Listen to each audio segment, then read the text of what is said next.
গণভোট তো মানে হা না ভোট, হা ভোট বা না ভোট।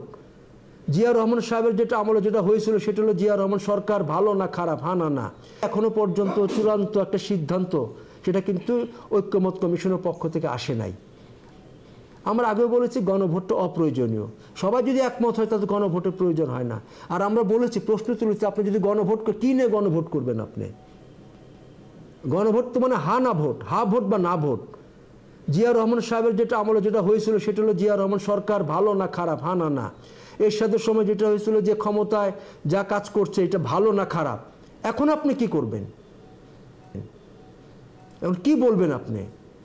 জুলাই সনদের আপনার এই যে এতগুলা ভিন্ন মত, এতগুলা বিষয়, এগুলা কিনে গণভোট করবেন?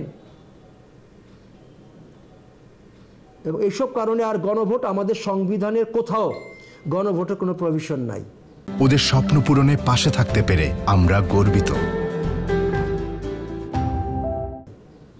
এটা সুস্পষ্টভাবে আমরা বলতে চাই।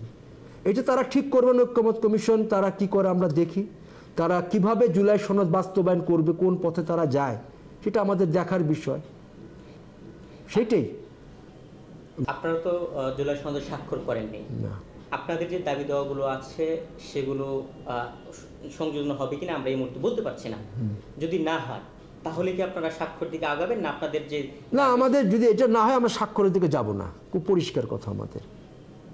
কারণ আমরা ৭২-এর সংবিধানের মূলনীতির প্রশ্নে, মুক্তিযুদ্ধের প্রশ্নে, স্বাধীনতার ঘোষণা এবং মুক্তিযুদ্ধের ঘোষণাপত্রের প্রশ্নে কোনো ছাড় আমরা দেব না, খুব সুস্পষ্টভাবে আমরা বলতে চাই।